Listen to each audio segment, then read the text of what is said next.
الله بإذنه وسراجا منيرا. أما بعد فإن خير الحديث كتاب الله وخير الهدي هدي محمد صلى الله عليه وسلم وشر الأمور محدثاتها وكل محدثة بدعة وكل بدعة ضلالة وكل ضلالة في النار. فقد قال الله تبارك وتعالى في كلامه المجيد وفرقانه الحميد. أعوذ بالله من الشيطان الرجيم.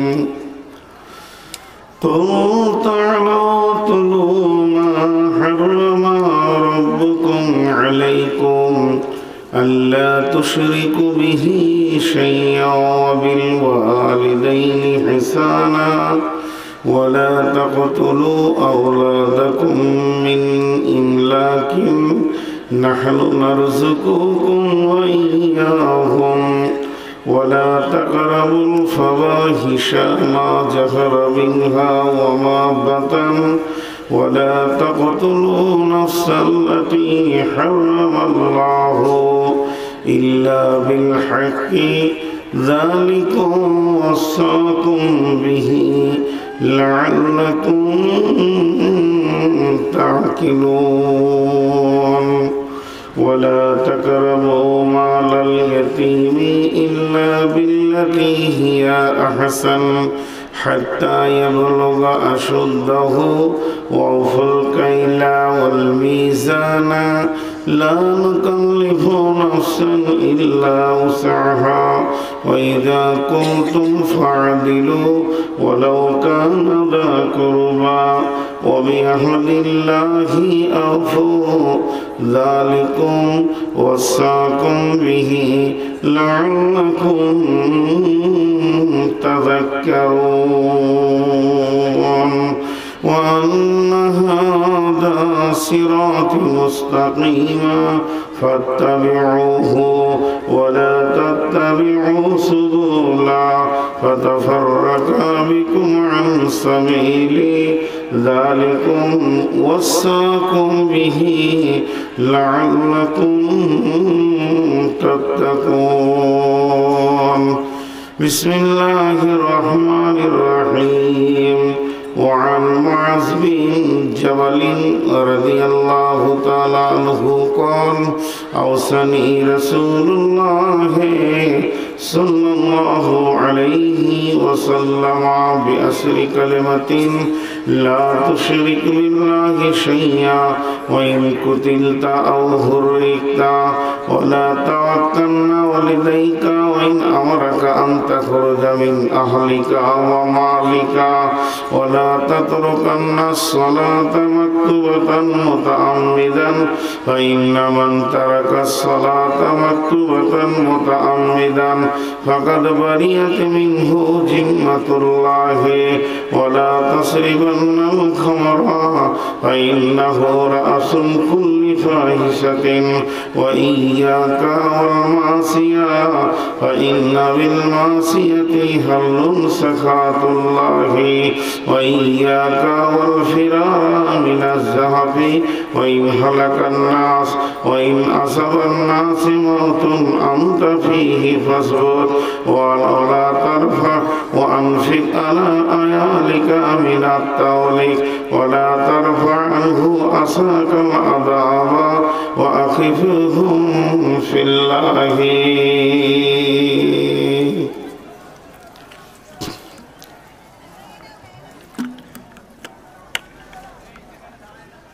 তোরা তিনজন পালা, না হলে মেরে দেবো আমি। অত বড় মোবাইল ছোট ছেলের হাতে আমি সহ্য করব না। ফোট ফোট এখান থেকে পালা, তাড়াতাড়ি পালা, একদম নানির গাঁ পালা, জালসা ছেড়ে নানির গাঁ যা। যেরকম পকেটে হাত দিয়ে হাঁটছিস মনে হচ্ছে মাস্তান আছে। সকলেরই বড় সেই বিদ্যা আছে যার, বিদ্যা সমান ধন কোথা আছে আর। সকলে রাজাকে মানে আপনার দেশে, আলেমের মান হয় স্বদেশে বিদেশে। সব ধন ক্ষয় হয় খরচ করিলে, বিদ্যা নাহি ক্ষয় হয় চিরকাল দিলে। ইলম শিখা ফরজ সকলেরই পরে, ঘর ছাড়িতে হয় যদি বিদ্যার তরে। বিদ্যা যে শিখিয়াছে সুখী সেই জন, বিদ্যাহীন মানুষ পশুর মতন। বিদ্যা না শিখিলে কেহ না চিনে আল্লাহ, ভালো মন্দ হিতাহিতে জ্ঞান নাহি হয়। বিদ্যা যে শিখিয়াছে সুখী সেই জন, বিদ্যাহীন মানুষ পশুর মতন। শৈশবে বিদ্যা শিক্ষা করিবারে কাল, একালে না শিখিলে বিদ্যা পরকালে ঘটিবে জঞ্জাল। তাই বলি অগ শিশু এখনো হইতে, যতন করগ তোমরা বিদ্যা শিখিতে। গরিব দুঃখীর বাক হলে সুবচন, সাদরে তারে তুমি করিবে গ্রহণ। সম্রাট ধনীর বাক হলে কুবচন, ঘৃণা ভরে তারে তুমি করিবে বর্জন। সম্রাট সমসুখী সেই ভিখারি, থাকে যদি তার ঘরে আল্লাহওয়ালি নারী।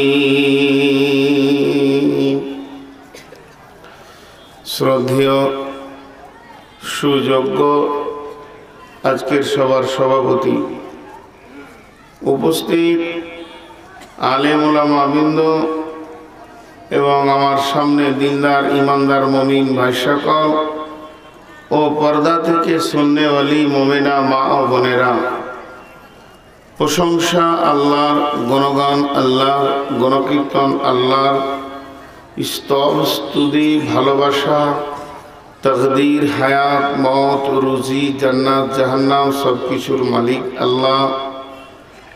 যে আল্লাহ আজকের এই নির্দিষ্ট দিনে আমাদেরকে বিভিন্ন এলাকা গোত্র বংশ জাতি ধর্ম বয়স বর্ণ নির্বিশেষে একটা মাদ্রাসা কেন্দ্রিক আয়োজিত মাহফিলে হাজির করেছেন, আমরা সেই মহান মুনিবের দরবারে একবার প্রাণ খুলে শুকরিয়া করি, বলি আলহামদুলিল্লাহ।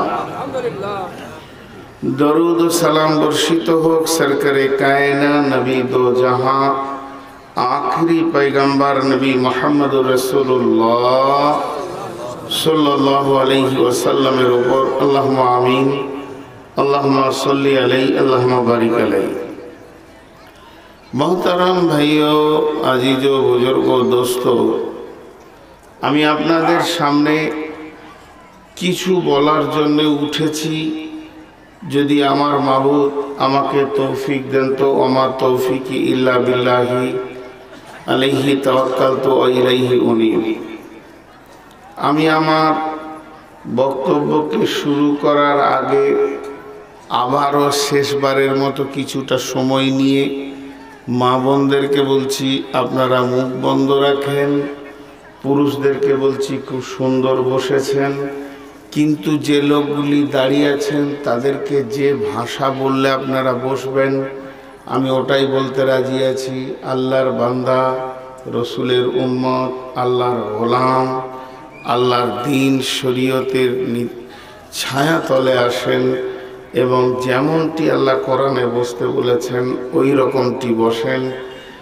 মানে মহফিলের বাইরে থাকিয়েন না। যারা বারান্দায় রয়েছেন আল্লাহর বান্দা, আল্লাহর জন্য আপনারা মাহফিলে এসে বসেন। সাইডে লোক দাঁড়িয়ে থাকলে আমার মানসিকতার অসুবিধা হয় বলি আমি বারবার এটা বলি। আমার বক্তব্যের শুরুতে শুধু প্রাঞ্জল ভাষাতে আল্লাহর বান্দা বলে ডাকছি, আসেন। যারা দাঁড়িয়ে আছেন বসে যান। দেখেন কয়েকটা ছেলে আসলো, ঠিক বসলো। যারা শুনতে আসে ঠিক জায়গা খুঁজে বসে যায়। আল্লাহর বান্দা বসেন, আসেন। যে মুরব্বী দাঁড়িয়ে আছে, এত বলছি তারপরেও বুঝতে পারছে না যে ওদেরকে ডাকা হয়েছে। কোন আজীব জায়গায়। বারান্দা থেকে নিচে আসতে বলছি তো বারান্দাতে জি পাছা লাগিয়ে ঠেস দিয়ে বলছি। হ্যাঁ, মাওলানা আবুল কালাম আজাদ বলেছিলেন, জীবনে যত বক্তব্য করলাম মানুষকে বাদ দিয়ে যদি গাছকে করতাম তা গাছ কথা বলতো। এত ধৃষ্টতা মানুষের থেকে আর কেউ নাই। জি ভাই, কত সুন্দর ভাষায় ডাকছি। একবার যদি কড়া কথা বলে দিই তো 40টা কমেন্ট হবে। এত রাগ কেন আপনার? এত কথা বলেন কেন? জি ভাই, ভাবতে হয় এগুলো। এখন আমি আপনাদের সামনে একটা হাদিসের মোবারক পড়েছি। হাদিসটা আহমদ শরীফের হাদিস এবং সূরা আনআমের পরপর 3টি আয়াতকে তেলাওয়াত করেছি। এগুলিকে কেন্দ্রবিন্দুর মধ্যে রেখে খুব অল্প সময় বেশি নিব না, অল্প সময়ের ভিতরে সমাপনী দিব বলে নিয়ত করেছি, যদি আমার মাবুদ আমাকে তৌফিক দেন। তো একটা জিনিস আমাদের ভাবার দরকার আছে। আল্লাহ তাবারাক ওয়া তাআলা তার নবীকে পাঠিয়েছেন, কিতাব পাঠিয়েছেন। নবী এসেছেন আমাদের জন্যই, কিতাব এসেছেন আমাদের জন্যই। আল্লাহ আমাদেরকে কত দামি বানিয়েছেন যে আমাদের আহাদ থেকে লাহাদ, মায়ের কোল থেকে কবর পর্যন্ত আমরা যা কিছু করব প্রত্যেকটি কাজের পেছনে দলিল আছে। এত সুন্দর জাতি পৃথিবীতে আর কেউ আছে কিনা জানি না, নাই, জানি না নয়, নাই। পৃথিবীতে সৌভাগ্যবান কে? পৃথিবীর বুকে সৌভাগ্যবান কে? কোরআন পেল যে। পৃথিবীতে সব থেকে সুখী কে? কোরআনকে বাস্তবায়ন করলো যে। তাহলে কোরআনওয়ালা যদি সৌভাগ্যবান হয় তাহলে হতভাগাকে? পৃথিবীর মধ্যে সব থেকে কপাল পোড়াকে? কোরআন পেল যে। একই উত্তর দুইটা তো হয় কি করে? নেগেটিভের উত্তর পজিটিভের উত্তর একই জায়গায় আসে কি করে? বলে জি, থাকতে গরু বইনাহাল, তার দুঃখ সর্বকাল। কোরআন পেল, হতভাগার জীবনে কোরআনটাকে বাস্তবায়ন করতে পারলো না, এর মতো হতভাগা আর পৃথিবীতে কেউ নাই। আমি একটা উদাহরণ অনেকবার দিয়েছি, হয়তো ইউটিউবে পেয়ে থাকবেন। সেই উদাহরণটা হচ্ছে, কোনো একজন লোক, আপনার সবাই নিজের নিজের মনে করেন খুব মহব্বতের মানুষ, ওয়েটওয়ালা মানুষ, আপনার কাছে শ্রদ্ধেয় ব্যক্তি, খুব তাড়াতাড়ি আপনাকে ডেকেছে। আপনি তাড়াতাড়ি হাঁটতে শুরু করলেন, কিন্তু আপনাকে একটা ব্যাগ দিয়েছে, ব্যাগের ভিতরে একটা টর্চ দিয়েছে, কাউকে দিয়ে পাঠিয়ে বলেছে এটা আবুল কালামকে দিও, সেজন্য আমাকে এই রাত্রিতেই দেখা করে। উনি রাত্রিতে দেখা করতে বলেছেন বলে একটা ভালো লাইট দিয়েছে। ও ব্যাগটাকে কাঁধে ধরে মহব্বতের টানে এমন দড়া দৌড়ছে, রাস্তাতে উড় হয়ে পড়েছে, হোঁচট খেয়েছে, মাথা ফেটেছে, পা ফেটেছে, গায়ে ময়লা, আর গোটা শরীরটাকে রক্তে রঞ্জিত হয়ে পৌঁছিয়েছেন। ভদ্রলোক বলছে, আবুল কালাম তোমার অবস্থাটা এমন কেন? বলে, হুজুর এই আঁধার রাতে আপনি ডেকেছেন, আমি 1 সেকেন্ড বিলম্ব না করে দ্রুত গতিতে রাস্তাতে এসেছি, পড়েছি, হোঁচট খেয়েছি। বলে, তোমাকে একটা ব্যাগ দেয়নি কেউ? বলে, হুজুর ব্যাগটা আমার পিঠেই আছে দেখছেন তো। ওই ব্যাগটা একবার চেনটা খুলেছিলে? বলে জি হুজুর, তাড়াতাড়ি আসছিলাম তো ওই জন্য চেনটা খুলিনি। চেনটা খুলে দেখছি একটা সুন্দর জাপানি ভালো টর্চ। তখন আফসোস করছে, যেটা যদি তুমি খুলতে তাহলে তোমার গাটা আর ক্ষতবিক্ষত হতো না, তুমি পথ দেখতে পেতে। তা আল্লাহ তাবারক ওয়া তাআলা এই গোলামের জন্যে একটা সুন্দর নুরানি প্রজ্বলিত আলোর রাস্তা দিয়ে পাঠালো। কিন্তু এই জাতি যখন আল্লাহর কাছে গিয়ে পৌঁছাবে কিয়ামতের মাঠে, তো গোটা গায়ে গনহা, জেনা, ব্যভিচার, চুরি, ডাকাতি, বেঈমানি, লম্পটি, সুদ, জুয়া, যত নোংরাগুলোকে গায়ে নিয়ে উঠবে। রব্বুল আলামিন বলবেন, তোমরা কি একবার খুলে দেখোনি আমি যে নবী মুহাম্মদ সাল্লাল্লাহু আলাইহি সাল্লামকে যেটা দিয়ে পাঠিয়েছি? কি আছে? ওয়াল্লাযীনা ইউমিনুনা বিমা উনজিলা ইলাইকা ওয়া মা উনজিলা মিন কাবলিকা। আমি আমার গোলামের ওপরে যেটা নাজিল করে তোমাদের কাছে পাঠিয়েছিলাম সেটা দেখোনি? বলে হুজুর, ওইটা খোলার টাইম হয়নি, ওটাকে খুলিনি, ওকে নিয়ে গবেষণা করিনি। তো রব্বুল আলামিন বলবেন, হতভাগা, যদি তুমি ওটা খুলতে একটা নোরানি রাস্তা পেয়ে যেতে, তোমার গায়ে এতগুলো নোংরা পাপ এসে আর হাজির হতো না, কিন্তু তুমি ওটাকে খুলোনি। হে মুসলিম, আমরা হতভাগা, আমরাই সৌভাগ্যবান। দেখেন কোরআন কোন বিষয়ে মুখ খুলেনি। আপনি চোখ মুজে যে বিষয়টা বলবেন, যেমন ছোট্ট করে আমি একটু আপনাদেরকে বিরক্ত করি বসার ব্যাপারে। আমি মজলিসে বসবো কি করে? কোরআন বলছেন বিসমিল্লাহির রহমানির রহিম, তাফাসসাহু ফিল মাজালিসি ফাফসাহু ইয়াফসাহিল্লাহু লাকুম। 2 মিনিট আমাকে টাইম দেন। তো মজলিসে বসার ব্যাপারও কোরআন মুখ খুললেন। তো শুধু ওইটুকু বলেনি, কোরআন আরও কথা বলেছেন। কি বলেছেন? যখন তোমরা মজলিসে বসবে, ইয়া আইয়ুহাল্লাযীনা আমানু ইযা কিলা লাকুম তাফাসসাহু ফিল মাজালিসি ফাফসাহু ইয়াফসাহিল্লাহু লাকুম ওয়া ইযা কিলান সুজু ফানসুজু ইয়ারফাউল্লাহুল্লাযীনা আমানু মিনকুম ওয়াল্লাযীনা উতুল ইলমা দারাজাতিন ওয়াল্লাহু বিমা তা'মালুনা খাবীর। কতগুলো কথা বলেন আল্লাহ। কিলা বলতে এখানে রাসূলুল্লাহ সাল্লাল্লাহু আলাইহি ওয়াসাল্লামের কথা বলা হয়েছে। যখন ইয়াল্লাযীনা আমানু ইযা কিলা তাফাসসাহু ফিল মাজালিসি, হে ঈমানদারেরা, আমার নবী যখন মজলিসে বসতে বলবে বসো, তখন তোমরা বসে যাবে, তোমরা জমে বসে যাবে। বসাটা কেমন হবে? পেছন দিকটা খালি থাকবে, সামনের দিকটা পূর্ণ হবে। তারপরে তোমরা মজলিসে জমে বসবে। ওইদা কিলান সুজু ফান সুজু, আবার নবী যদি বলে উঠে যা, তো উঠে যাবে। এটা একদিন আমি ব্যাখ্যা করতে গিয়ে কিছু লোককে উঠিয়েছিলাম। সেটা আমাদের বীরভূমের সম্ভবত।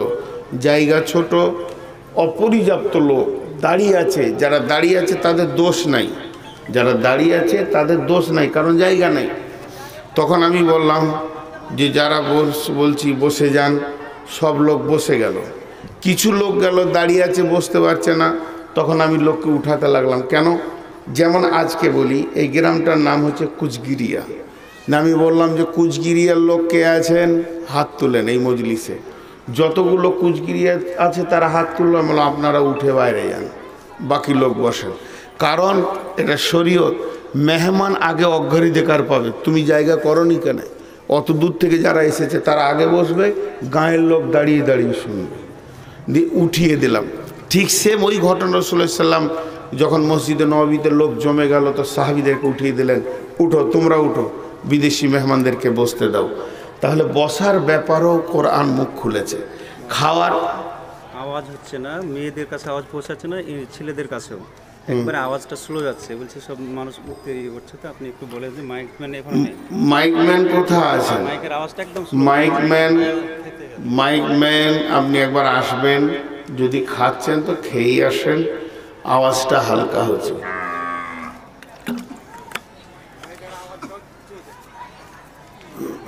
কিছু হচ্ছে না বললে আবার মিথ্যা হবে। হচ্ছে, আমি তো শুনতে পেয়েছি। কম হচ্ছে এটা বলেন, কিছু হচ্ছে না বলবেন কেন? আজীব ব্যাপার। তো আমি একটা ইসলামের নিয়ম আপনাদেরকে বললাম, 1 মিনিট তো নয়, 30 সেকেন্ড টাইম দিচ্ছি। একটা মানুষকে একটু নড়তে 30 সেকেন্ড লাগবে না। একবার ইসলামের মতো করে বসেন তো, সবাই সামনে, যার সামনে জায়গা ফাঁকা আছে ওইটা পুরো করবেন। অন্য কেউ কাউকে কমন করবেন না, কেউ কারোর দিকে আঙুল তুলবেন না, কেউ কাউকে ইশারা করবেন না, কেউ কাউকে ঠেলবেন না। আমি কোরআন মানি, আমি কাজ করব, এটাই হলো নিয়ম। হ্যাঁ, আল্লাহর রাস্তায় এইভাবে একটু করে আগিয়ে যান। আর যারা বারান্দায় আছেন, এবার পা গুলো ধরছি, আপনাদের পা গুলো ধরছি, বারান্দাটা ছেড়ে ভিতরে আসেন। আর মাথাটা আমার খেয়েন না, অনেক হলো, অনেক পেরেছেন আপনারা, আমি হেরে গেছি। আপনারা মজলিসে আসেন, শরীয়তকে মানেন, এটাকে গ্রহণ করেন। আল্লাহর বান্দা, আল্লাহর গোলাম, রসুলের উম্মত। কেউ দাঁড়িয়ে থাকবেন না, কিন্তু একজনও দাঁড়িয়ে থাকবেন না, সবাই, অনেক জায়গা ফাঁকা হয়ে গেল। ভাই আপনারা একটু আগিয়ে যান, আল্লাহর গোলাম, আল্লাহর গোলাম একটু আগিয়ে যান, ভাই একটু আগিয়ে যান। মাশাআল্লাহ।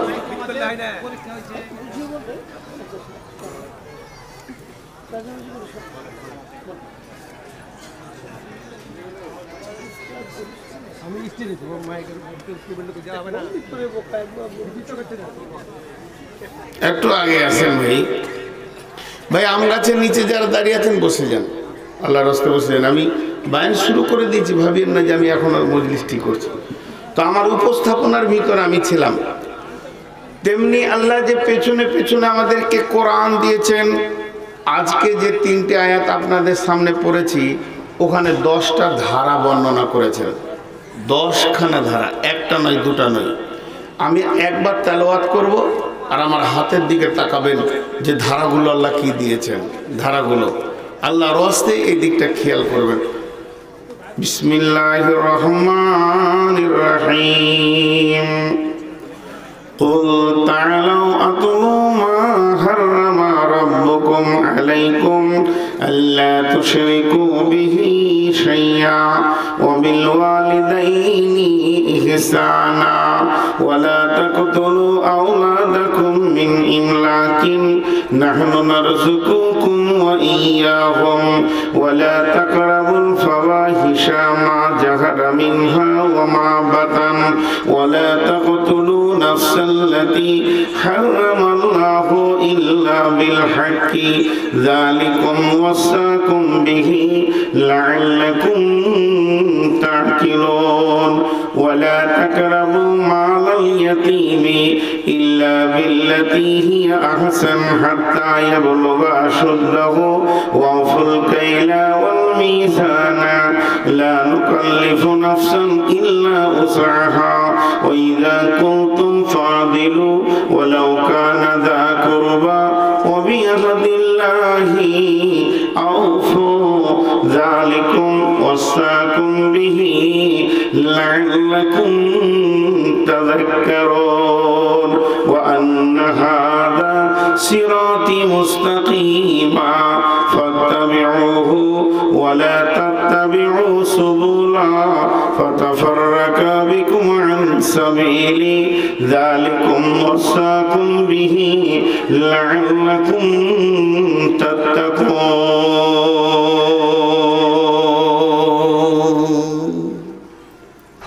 10টা ধারা বর্ণনা করলাম। এই ধারাগুলো কিন্তু কোরআন থেকে বললাম, আর হাদিস থেকেও 10টা ধারা বর্ণনা করেছি। দেখেন বিশ্বনবী কি বলছেন, বিশ্বনবীর ধারাগুলো দেখেন। ওয়ান মাজ বিন জাবালিন রাদিয়াল্লাহু তাআলা আনহু قال أوصاني رسول الله صلى الله عليه وسلم بعشر كلمات لا تشرك بالله شيئا وإن قتلت أو هرقت ولا توكلن والديك وإن أمرك أن تخرج من أهلك ومالك ولا تتركن الصلاة مكتوبة متعمدا فإن من ترك الصلاة مكتوبة متعمدا فقد بريت منه ذمة الله وإياك ولا تشربن الخمر فإنه رأس كل فاحشة وإياك والمعصية فإن بالمعصية هل سخط الله وإياك والفرار من الزحف وإن هلك الناس وإن أصاب الناس موت أنت فيه فاصبر وأنفق على عيالك من التعليم ولا ترفع عنهم عصاك العذاب وأكفهم في الله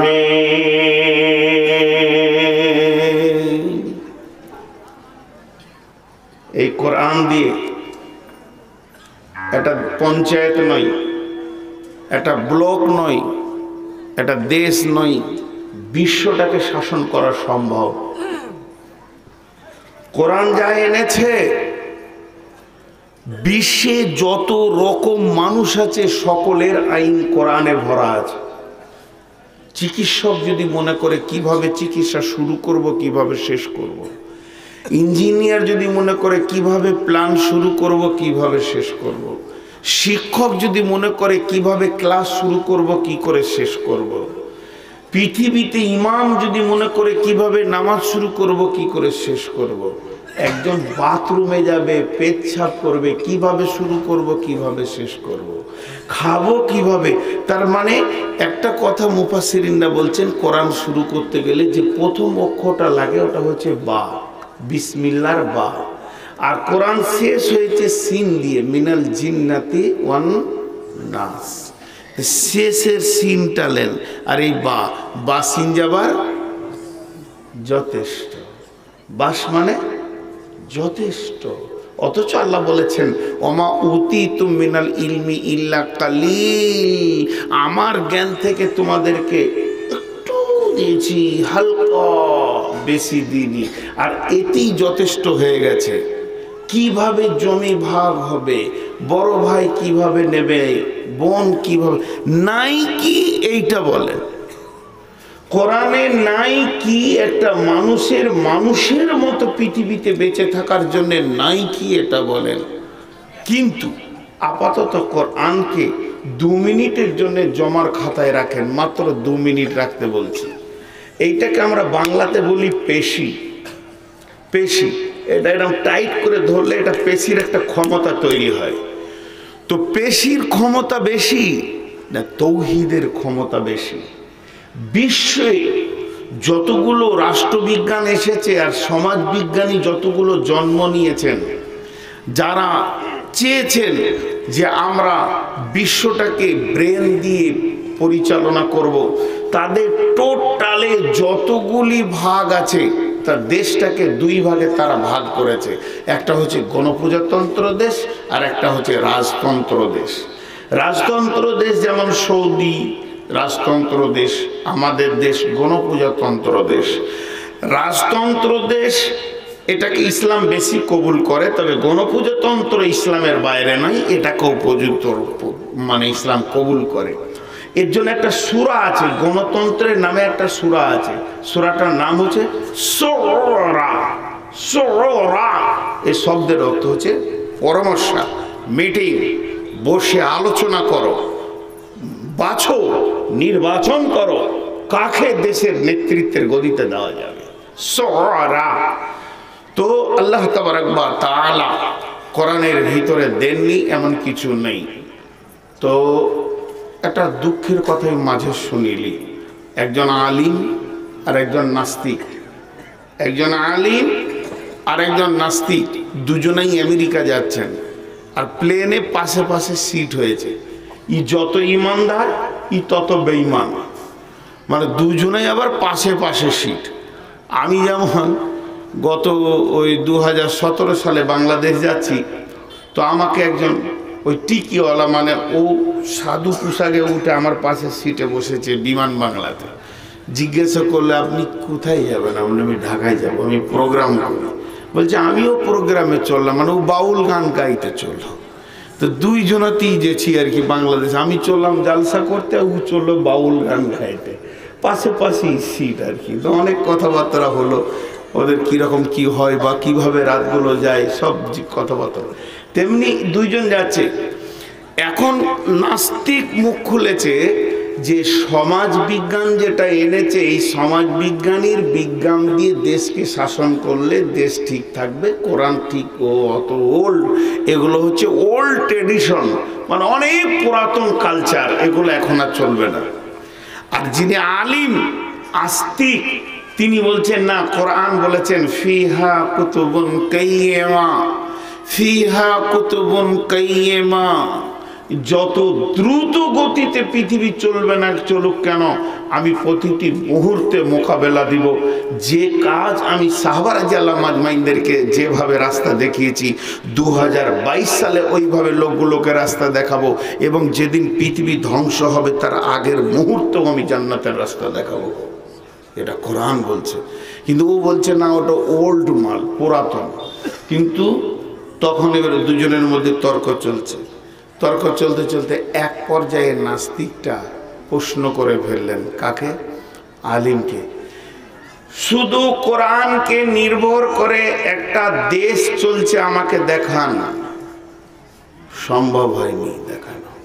সৌদি 100% কোরআনে চলছে বলা যাবে না, তবে ওদের আইন কোরআনই আইন, পারছে না এটা বলা যাবে, চলছে না লয়, পারছে না।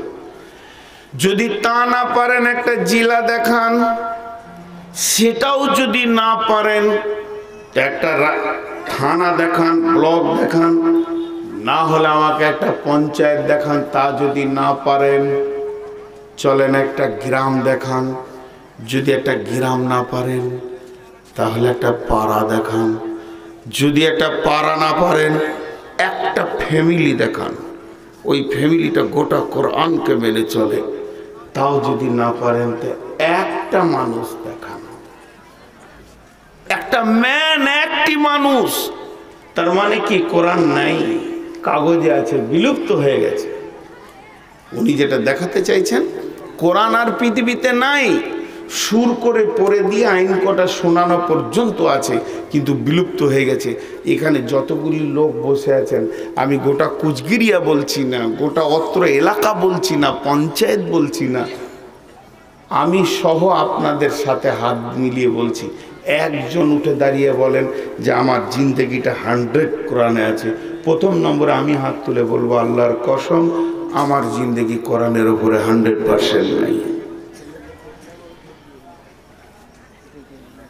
জি ভাই, নাই। তাই যদি থাকতো তো ইসলামে ভলেন্টিয়ারের কোনো প্রয়োজন ছিল না, কিন্তু নেই, শেষ হয়ে গেছে। কোরআন এখানে আইনগুলি এনেছে। তাহলে ক্ষমতা কয়টি বললাম? দুটি। সারা পৃথিবী, গোটা পৃথিবী, গোটা যতগুলো সমাজ বিজ্ঞানী তারা সমাজের জন্য বই লিখেছে, তারা কি বলেছে? যে এই পেশির ক্ষমতাতে মানুষকে শাসন করো, ধরে নিয়ে এসো, পিটাও, পিটিয়ে সোজা করো। কিন্তু না, বিশ্বনবী বলছেন মানুষ নামে প্রাণীটাকে পিটিয়ে মেরে কেটে তাদেরকে শোষণ করে সোজা লাইনে আনা যাবে না। এটা কোনদিন সম্ভব নয়। মানুষ নামে প্রাণীটাকে তৌহিদের আলোতে শাসন করতে হবে। একজনই সমাজ বিজ্ঞানী, পৃথিবীর সকল থেকে আলাদা, তিনি হলেন আখিরি পয়গম্বর নবী মুহাম্মদুর রাসূলুল্লাহ সাল্লাল্লাহু আলাইহি ওয়াসাল্লাম। এর জন্য সাহাবীরা বলতেন তাআল্লামনাল ঈমান সুম্মা তাআল্লামনাল কুরআন। আমরা নবীজির কাছে গিয়ে আগে ঈমানটাকে মজবুত করেছি, তারপরে আমরা কোরআনের লোডকে মাথায় নিয়েছি। তো যতক্ষণ পর্যন্ত ঈমানের আলো মানুষের ভিতরে না ঢুকবে, অতক্ষণ পর্যন্ত মানুষ নামে প্রাণীটাকে সোজা রাস্তায় আনা যাবে না। যার নিজের আলো নাই তাকে অপরের আলো দিয়ে রাস্তা দেখানো সম্ভব হবে না। তার মানে হচ্ছে আপনাকে আমি আঁধার রাতে আলো দিয়ে দিব, কিন্তু চলতে গিয়ে নিভে যাবেন।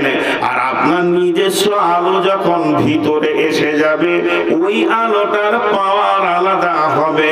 বিশ্বনবী প্রতিটি সাহাবীকে ধরে ধরে তাদের ভিতরে ঈমানি জজবাকে আগে তৈরি করেছেন, তারপরে তাদেরকে কোরআনে লোড দিয়েছেন। একটা হলো পেশির ক্ষমতা, আর একটা হলো ঈমানি ক্ষমতা। এই দুটির মধ্যে আসমান জমিন পার্থক্য রয়েছে বন্ধুরে।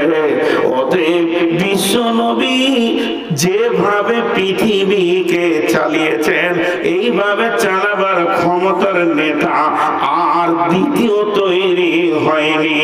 অতএব এমন একজন নবী তিনি পৃথিবীতে এসেছিলেন, মানুষকে সোজা পথে নিয়ে গেছেন। নবীজির জীবনটা দুই ভাগে বিভক্ত। নবীজির নবুয়তি জীবনটা, যেদিন থেকে উনি নবী হয়েছেন আর যেদিন মারা গেছেন, এই টোটাল জীবনটা দুই ভাগে বিভক্ত।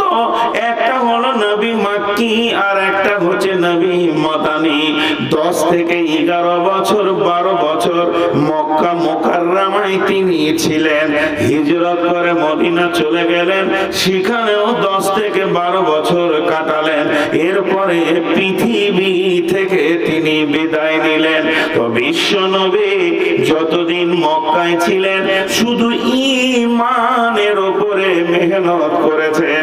তার মানে সাহাবীদের মতো শিষ্য, সাহাবীদের মতো শিষ্য, সাহাবীদের মতো চরিত্রবান শিষ্য, নবীজির মতো একজন বিশ্ব গুরু, নবীজির মতো শিক্ষক, নবীজির মতো উন্নত শিক্ষক, আর সাহাবীদের মতো শিষ্য, তাদেরকে ঈমানে কামেলে পৌঁছাতে, ঈমানের জায়গাতে আসতে, ঈমানকে শুধু রেডি করতে সময় লেগেছিল 10 থেকে 12 বছর। 12 বছর শুধু ঈমান শিখেছে, আর বাকি 12 বছরে কোরআনের সমস্ত আইনগুলি নাজিল হয়ে গেছে, সাহাবীরা গ্রহণ করে নিয়েছেন। তাদের দ্বারা একটাও স্লিপ হয়নি, ভুল হয়ে যায়নি। আমরা জীবনে ঈমান শিখলাম না, অথচ কোরআনের আইনের অপেক্ষায় রয়েছে। পসিবল নয়, হতেই পারে না, পারে না, পারে না, পারে না। অতএব বন্ধুরে, সব থেকে দামি শক্তির নাম হচ্ছে ঈমান। পেশির থেকেও শক্তি বেশি। পৃথিবীর যত বড় অস্ত্র আছে বলে দেন না কেন, ঈমানের মতো কঠিন অস্ত্র আর পৃথিবীতে কিছু নাই। আজকে মুসলমানরা লাঞ্ছিত, ঘৃণিত একটাই কারণে, এদের ভিতর থেকে ঈমানটা বেরিয়ে চলে গেছে। মডেলের রেশন কার্ডে, আধার কার্ডে মুসলমান হয়ে আছে। এর জন্য সাহাবীরা বলতেন, তাআল্লামনাল ঈমান সুম্মা তাআল্লামনাল কোরআন। আমরা আগে ঈমান শিখেছি, তারপরে কোরআনকে শিখেছি।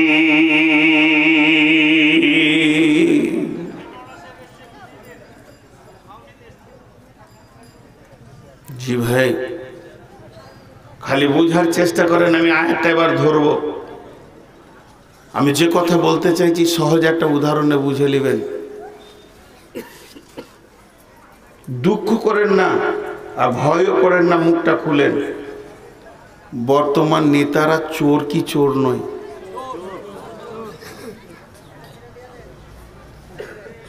আমি আপনার দেশেই বাস করি, আমি এই দেশেরই নাগরিক। তো বর্তমান নেতারা হলো চোর। চোরের উপর কি ভরসা করা যায়? দেশের কোন অঙ্গটা ভরসা করবেন?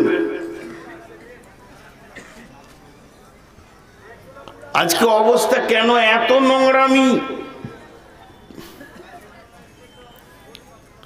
নেতা বেঁচে আছে, আইন বেঁচে নেই।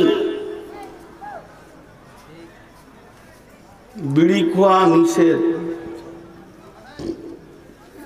ট্রেনে বাসে কোথাও বিড়ি খেও না, নিষেধ, বন্ধ হয়েছে। ওই যেখানে লেখা আছে বিড়ি খেও না ওইখানেই ধরিয়েছে, উড়িয়ে দিয়েছে। জি, চোরের বিচার আপনি কি করে করবেন? আজকে কুচবিহারে রাতে একটা ছেলে কারো ঘর ঢুকে চুরি করতে গেছে, তাকে ধরা খেয়েছে, সে ফজর পর্যন্ত পোলে বেঁধে রেখেছে, পঞ্চায়েতের প্রধান এসে ওর বিচার করছে। কি করে করবে বলেন? তাহলে বাংলা গান ধরতে হবে, সাবানে ময়লা না, সাবানে কয়লা না ছাড়ে ময়লা। সাবানেই যদি কয়লা থাকে তো ময়লা ছাড়বে কি করে? যে বিচার করতে এসেছে সেই আবার বাঘা চোর। ওই স্টেজের পেছনে কোণে একটু বসতে দেন মুরব্বীকে, বিচারা দাঁড়িয়ে আছে। আহা, বসার জায়গা নাই গো, ওকে একটু বসতে দেন। আহা, এখনো দাঁড়িয়ে আছে। বাপজি আসেন, আমার চেয়ারটা দিব, আমি নিচে বসে বাইন করব। আসেন আসেন, শূন্যতের চেহারা, বাপ আসেন।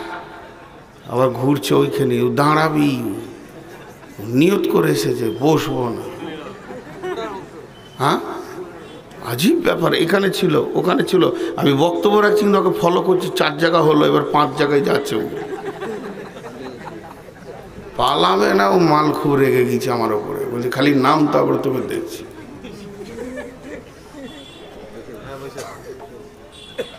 তো আমি যে কথা আপনাদের সামনে বলছি, পৃথিবীতে যতগুলো মসজিদ আছে, একটা মসজিদের নাম আপনি বলেন যে লেখা আছে ধূমপান নিষেধ।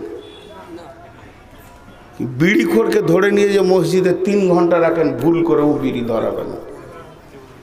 নেতা মারা গেছে কিন্তু আইন বেঁচে আছে। मुसलमान, इस घर में अगर लगी है घर ही की चिराग से, কাকে দোষ দিবেন? আপনার ঘরের প্রদীপে যদি আপনার ঘরটা পুড়ে যাইতে কাকে দোষ দিবেন? খবরদার কাউকে দোষ দিবেন না। তো পৃথিবীর ভিতরে 2 ধরনের আইন আছে, চলেন কোরআনের আইনে। নবী সুলাইমানের জামানা, নবী দাউদের জামানা, বাপ বেটাই নবী এমন জামানাতে 2টি মেয়ে গেছে জঙ্গলে কাঠ লকড়ি আনতে। বন্ধুরে আমার, 2 জনেরই কোলে শয্যাজাত শিশু, তারা বসতে পারে না, হাঁটতে পারে না। কিছু পাতাকে গাছের নিচে দিয়ে, একটা চাদরকে পেরে দিয়ে, 2 বান্ধবীতে, 2 মহিলাতে 2টি সন্তানকে শুইয়ে দিয়েছে। এবার ওরা জঙ্গলের ভিতরে লকড়ি আনতে ব্যস্ত আছে, লকড়ি ভাঙছে, লকড়িকে বাঁধছে। এমন সময় বাঘে এসে একটা মেয়ের বাচ্চাকে নিয়ে চলে গেছে, মেরে দিয়েছে, খেয়ে নিয়েছে, শেষ হয়ে গেছে। শুধু একটা শিশুই বসে বসে খেলছে, শুয়ে শুয়ে খেলছে। সে তা জানে না তার সঙ্গী বাঘের পেটে চলে গেছে। এরা 2 মহিলা যখন ওখানে এসে ফিরলো, তো দেখছে মহিলা 2টি, মা 2টি, শিশু 1টি, সন্তান 1টি। এই মেয়েটি বলছে এটা আমার, ওই মেয়েটি বলছে এটা আমার। 2 জনে একটা শিশুর উপরে দাবি শুরু করেছে। এমন সময় বলছে চলো নবী সুলাইমানের দরবারে যায়, নবী দাউদের কাছে গিয়ে বিচার নিয়ে নি। নবী দাউদ সিংহাসনে বসে, তিনি ছিলেন একজন বড় প্রতাপশালী নবী, মালওয়ালা নবী। তিনি বসে আছেন, 2টি মেয়ে একটা সন্তানকে নিয়ে কাঁদে, আকুলে চোখ বুক ভিজিয়ে দরবারে নবীতে হাজির হলো। নবী দাউদকে বলছে শিশুটা আমার, আবার মেয়েটি দুইজনই বলছে আমার। নবী দাউদ বলল শিশুটা নামিয়ে দাও। এই দুটি মেয়ের মধ্যে একটা মেয়ে হলো হাইটে উঁচু আর একটা হলো হাইটে নিচু। যেটা এমনিতে হাইটে নিচু তবে আবার বয়সও কম, আর যেটা হাইটে উঁচু তার বয়সও বেশি। নবী দাউদ বলছেন ও শর্ট সাইজের মেয়েটাকে দেখে বলছেন আম্মুরে, সোনারে, মানিক রে, তোমার এখনো বয়স পড়ে আছে, আল্লাহ তোমাকে অনেক সন্তান দেবে, অতএব সন্তানটা ওকে দিয়ে দাও। কিন্তু আসলে বাগে যেটা খেয়েছে ওটা লম্বা মেয়ের বাচ্চাটা খেয়ে নিয়েছে। ও নিজে বুঝতে পারছে আমার বাচ্চা পৃথিবীতে নাই, তারপরও জিদ করে ওই বাচ্চাটাতে অংশী বসাতে গেছে। তারপরে যখন নবী সুলাইমান আব্বার বিচার করা দেখছে দাঁড়িয়ে দাঁড়িয়ে, খালি বারবার বলছে মেয়েটাকে, ও আম্মা তুমি অখি বাচ্চাটা দিয়ে দাও। আর ওই মেয়েটা আকুলে কেঁদে বুক ভাসিয়ে দিছে, আমি আমার কলিজার টুকরা সন্তান ছাড়তে পারবো না। আরে তো মনে মনে খুশি হচ্ছে, আমারটা বাগে খেলেই বা কি হবে, আর একটা পেয়ে আমি কোল ঠান্ডা করে নিব। কিন্তু বন্ধুরে, নবী সুলাইমান আব্বাকে আরজি জানালো, আব্বাজি এটা আপনার কি বিচার শেষ, না আমাকে একটু সুযোগ দিবেন যে বিচারটা আমি করব। দাউদ বলছে সুলাইমান রে বেটা, এই জটিল বিচারটা তো করতে পারবি, ছেড়ে দেন দেখছি, আপনি খালি টেনিস পার দেন, বাকি কাজটা আমি করবো। বলো বিচার তাহলে তুই কর। দুইজন মেয়েকে বললো দুই ধারে দাঁড়িয়ে যাও, বাচ্চাটা নামিয়ে দাও রাজ দরবারে। বাচ্চা তো হাত পা লেড়ে খেলছে, বাচ্চা তো বাচ্চাই নেই, সে কি বুঝছে যে কি চলছে। নবী সুলাইমান ঘরের ভিতরে গিয়ে সালমানির তালোয়ারটাকে বের করে নিয়ে এলেন, এমনি করে খাপটাকে ফেলে দিয়ে বলছে তোমরা রেডি হও, আমি একটা কোপ মারবো, বাচ্চাটা দুভাগ করবো, তুমি এক পিস নেবে, তুমি এক পিস নেবে, ব্যাস এটাই বিচার। কাউকে খালি হাতে আমি ফেরাবো না। যেই এইভাবে তালোয়ারটা তুলেছে তখন ছোট মেয়েটা ধরে এসে নবী সুলাইমানের পা দুটা ধরে বলছে কাটিয়েন না, আমার অংশটা ওকে দিয়ে দিলাম, কাটিয়েন না, আমার অংশটা দিয়ে দিলাম, যাক বেঁচে থাকলে তো চোখে দেখবো, যা। নবী সুলাইমান বলছে ওরে আমার মা রে, সোনা মানিক রে, তুমি কি আমাকে পাগলা ভেবেছ যে আমি এই শিশুটাকে কাটবো? এটা ছিল আমার অগ্নিশর্মা পরীক্ষা। আমি এখন বুঝে নিলাম বাচ্চাটার মা তুমি, তুমি তুলে নিয়ে চলে যাও, আর ওকে দেওয়া যাবে না। ইসলাম পৃথিবীতে সব যুগে সর্ব অবস্থায় ন্যায় বিচার দিয়েছে। কেউ যদি শান্তির ছায়াতে জীবন কাটাতে চায় তাকে ইসলামের ভিতরে কাটাতে হবে। তাই আমার আল্লাহ চ্যালেঞ্জ দিয়েছেন এই বেঈমানদের লেখার উপরে। যতজন সমাজ বিজ্ঞানী সমাজ লিখেছেন এই বেঈমানদের ব্যাপারে আমার আল্লাহ বলেছেন মাসালুহুম কামাসালিল্লাযী ইসতাওকাদা নারান ফালাম্মা আদাআত মা হাওলাহু যাহাবাল্লাহু বিনূরিহিম ওয়া তারাকাহুম ফি যুলুমাতিন লা ইউবসিরুন সুম্মুম বুকমুন উমিয়ুন ফাহুম লা ইয়ারজিউন আও কাসাইয়্যিবিন মিনাস সামাই ফীহি যুলুমাতুন ওয়া রা'দুন ওয়া বারকুন ইয়াজআলুনা আসাবিয়াহুম ফী আযানিহিম মিনাস সাওয়াইকি হাজারাল মাউত ওয়াল্লাহু মুহীতুন বিল কাফিরিন। এই পর্যন্ত সূরা বাকারাতে শুরু থেকে খালি মুনাফিকদের চরিত্রকে তুলে ধরেছেন আল্লাহ। আর যারা বেঈমান, ইসলামের বিরুদ্ধে নতুন রাস্তা দেখাতে চায়, তাদের ব্যাপারে মুখ খুলেছেন আল্লাহ।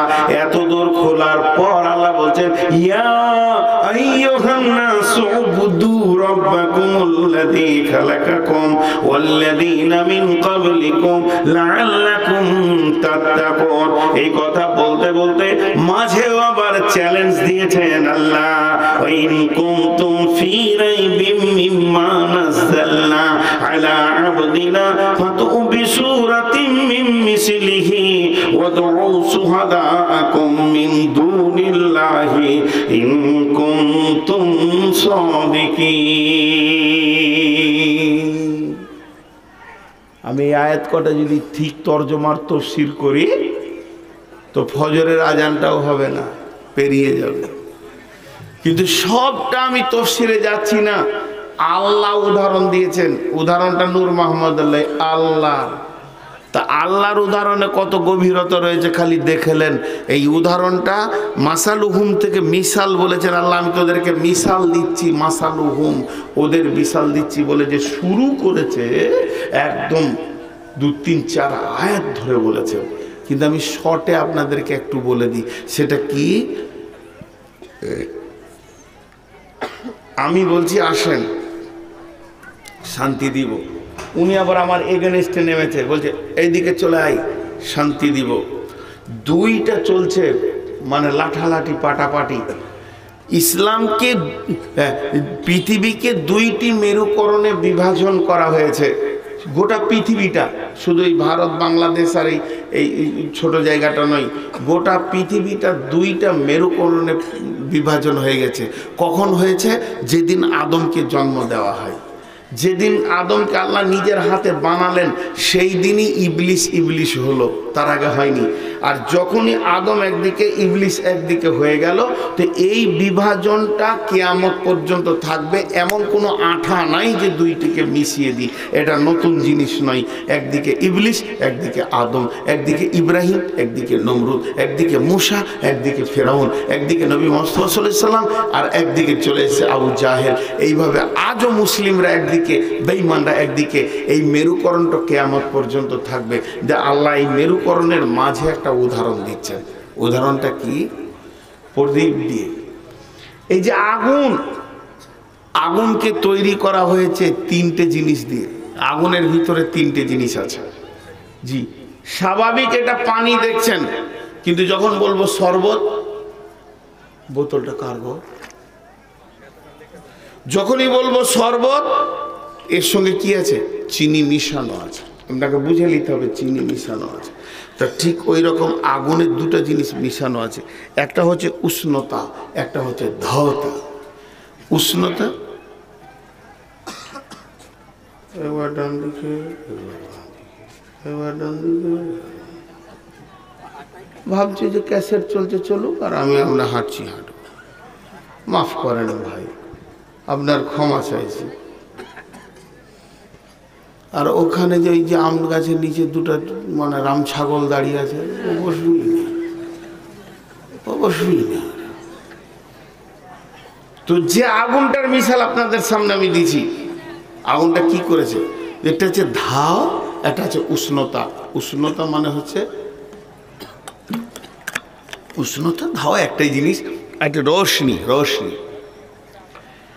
আগুন এমন একটা বস্তু যেটা দেখা যায় ওটা একটা আগুন।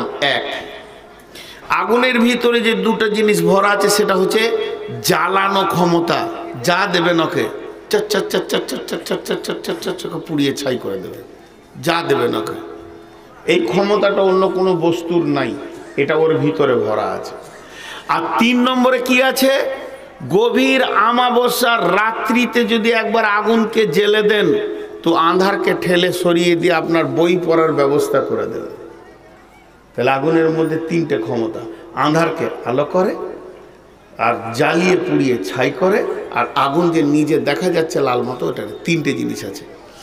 এখন বলেন এই শরবতের ভিতরে আমি তিনটে জিনিস দিয়ে করেছি, পানি, চিনি আর লেবুর রস, তিনটে দিয়েছি। লেবুর রসটাকে যদি সরিয়ে দিই তো চিনি পানি মনে হবে, চিনিটাকে যদি সরিয়ে দিই পানি আর লেবুর রস হয়ে যাবে। তেমনি আগুনের ভিতরে ওই রকম। এখন বেঈমানেরা, আল্লাহ বলছে বেঈমানেরা আগুন জ্বালালো, বেঈমানেরা আগুন জ্বালালো, আর নবী মুহাম্মদ সাল্লাল্লাহু আলাইহি সাল্লামের হাতে আমি আগুন দিলাম, দুটো আগুন। নবীজির হাতে কি আগুন? বিসমিল্লাহির রহমানির রহিম, আল্লাযী আরসালাহু বিল হাক্কি বাশীরাও ওয়া নাযীরা ওয়া দাঈয়ান ইলাল্লাহি বিইذনিহি ওয়া সিরাজাম মুনীরা। الذي أرسله بالحق بشيرا ونذيرا وداعيا إلى الله بإذنه وسراجا منيرا।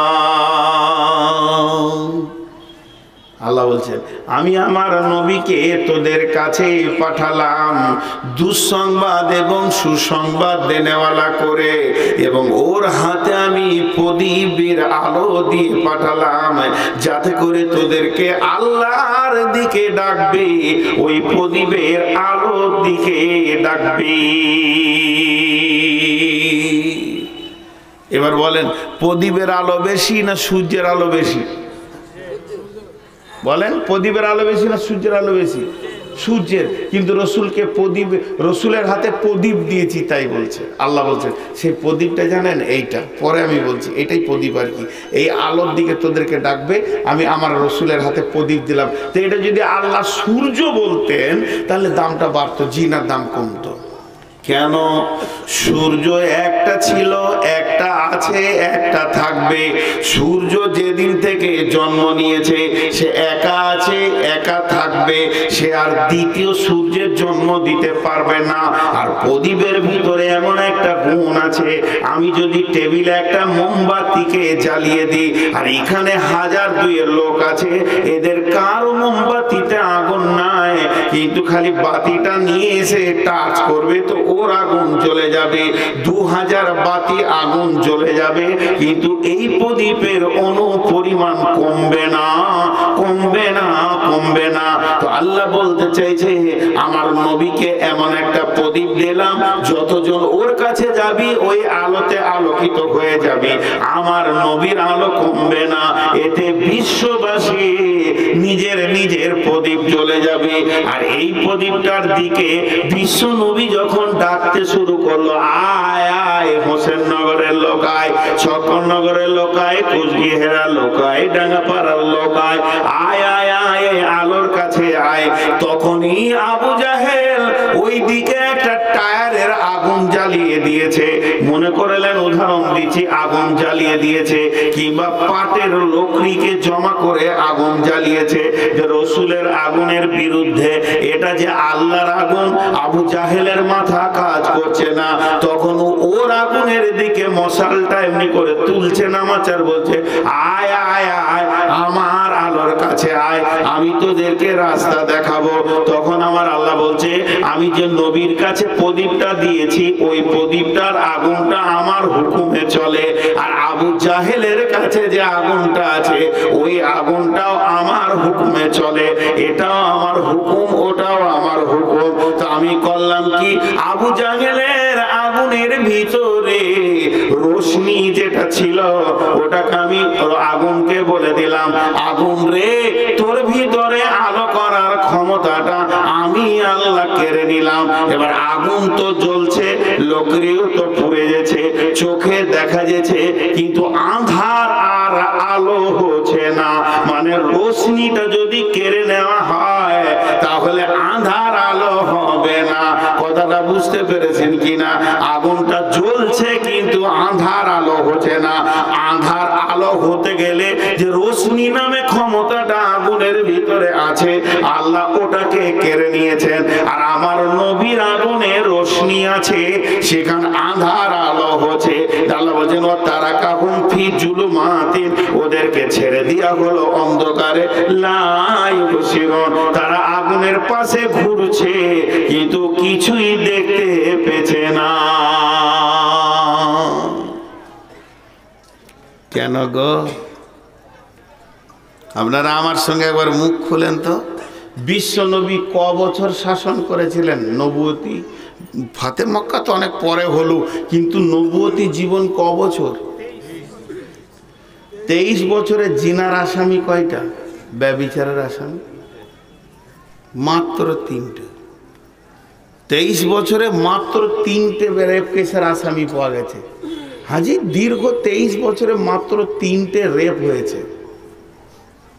আপনারা কি বলবেন যে ওদের স্বভাব খারাপ ছিল না ভুল করে হয়ে গেছে? 23 বছরে 3টে মানে এগুলো অ্যাক্সিডেন্টলি স্লিপ ধরা যাবে।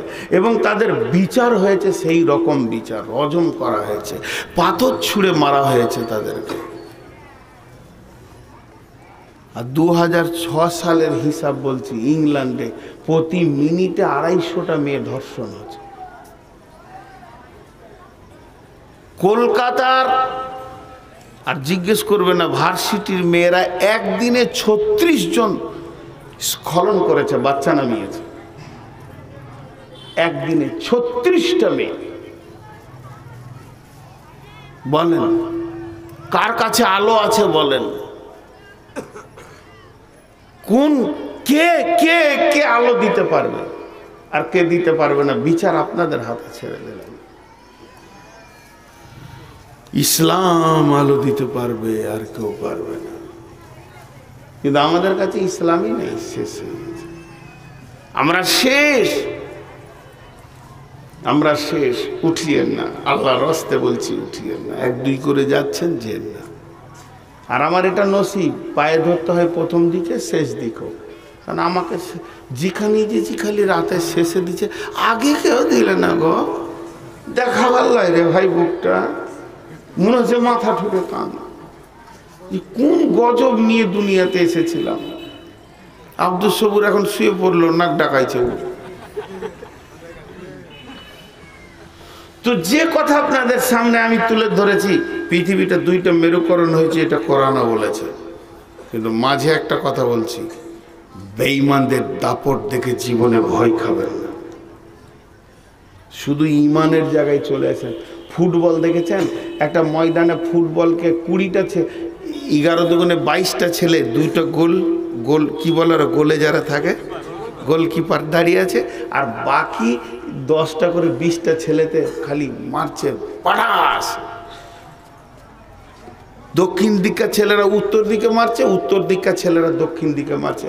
আমার মতো একটা মাথা মোটা কম বুদ্ধি হুঁশ নাই, ফুটবলটাকে লাত খোয়া দেখে কাঁদতে শুরু করেছি আমি। কি দোষ করলি রে ভাই, খালি লাথিয়ে যেছে তোকে রে। হ্যাঁ, এতগুলো যুবক কাউকে দেখলাম না যে তোর হাতে গায়ে হাত বুলাইলে যে চুমা খেলে, খালি লাত মারছে। তুই জীবনে কি গুনাহ করেছিস? হঠাৎ 2টা প্লেয়ারের পায়ে লেগে বলটা একবার আমার পায়ের কাছে এসে পড়েছে। আমি দেখলাম অনেকজন তো লাত মেরেছে, তা আমি একটু চুমা খাই, ওকে কোলে ঝেড়ে নিয়ে চুমা খেলাম। বলকে বলছি, বল হে বল, তুই মুখ খুলে বল, কোন অপরাধে এত লাত তোকে চলছে? তুই এ টিমের না বি টিমের? বি টিমের দিকে যেছিস তো উইও তেরে দিছে, আবার এ টিমের দিকে যেছিস ইও তেরে দিছে। কেউ তো তোকে নেই না, খালি তোর মুখায় লাভ মারছে। তা কেন মারছে? তুই কি করেছিস? কি অপরাধের জন্যে তোর এতগুলি লাত কপালে জুটে গেছে? বল। তখন মুখ খুলে বলছে, এ হতভাগা নূর মোহাম্মদ রে, তোর বুঝে আসবে না রে। আমি এ টিমেরও দোষ করিনি, বি টিমেরও দোষ করিনি। এদের গরু চুরি করিনি, এদের বাপ ভাইকে মারিনি, এদের ছেলে মেয়েকে কোনো অপমান করিনি, এদের মেয়েদের কাপড় ধরে টানিনি, এদের ঘরের মাল চুরি করিনি। আমার কোনো পাপ নাই, আমার শুধু একটাই দোষ। এই দোষের কারণে আমি মার খেয়েছি। আমি ওপরটা দেখতে যতই ভালো হয় না কেন, ভিতর আমার ফাঁকা, খালি হাওয়া ভরা আছে, এর জন্য লাত খেয়েছি। যদি আমার ভিতরটা কালো পাথরের মতো সলিড হতো রে, এই বাঁদরের দল একটাও লাত মারতো না।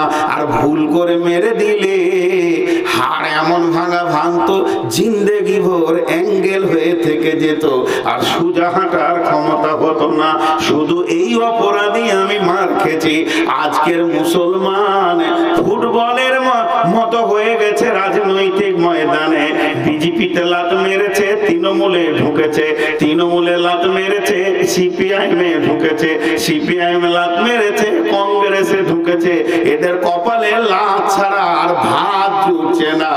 আর এখনকার মুসলমান বলতে নাই, যে শব্দটা বললে ঈমান চলে যাবে, মসজিদের সামনে দাঁড়িয়ে দাঁড়িয়ে ওই শব্দ বলে বলে পাটিতে ঢুকে পড়ছে।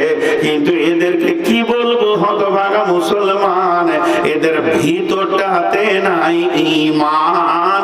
এরা বেঈমান হয়ে গেছে, এদের ভিতর ফাঁকা। না আছে কালেমা, না আছে দরুদ, না আছে আলহামদু, না আছে শরীয়ত, না আছে নিয়ম কানুন। এর জন্য এদেরকে রাজনৈতিক দলেরা ফুটবল বানিয়ে দিয়েছে।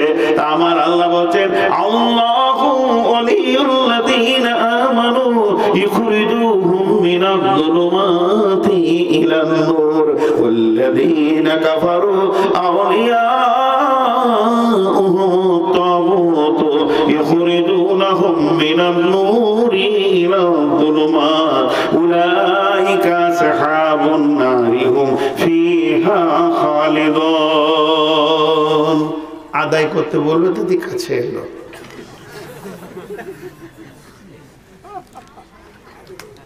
ডাকেন হাফেজ সাহেবকে 4 বার বলেছি এখানে, এরপরে আর বলাটা উচিত? আমি কি গগন ভেড়া?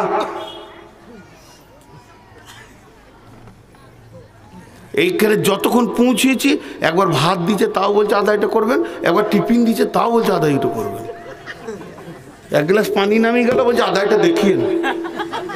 জীবনটা কোন জায়গায় চলে গেছে?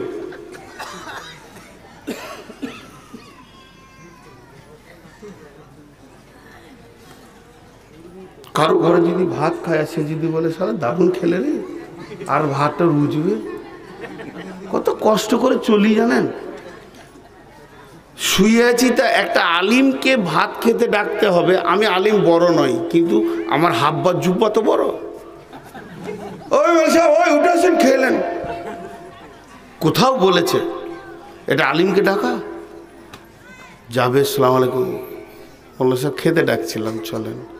ওই দূরে থেকে বলে, তুমি জুতোটা খুলে আমার কাছে, সময় নেই, তোর খাবো না বে।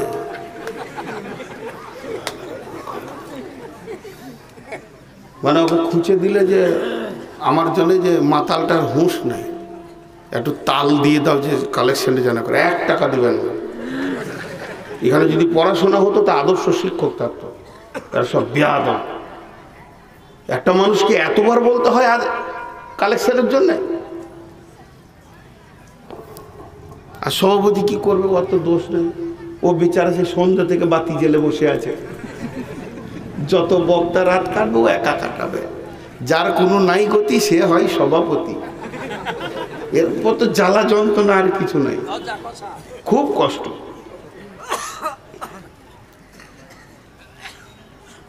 কি বলছিলাম ভুলে গেছি, আর মনে থাকবে? পানি খাই যদি মনে পড়ে তো।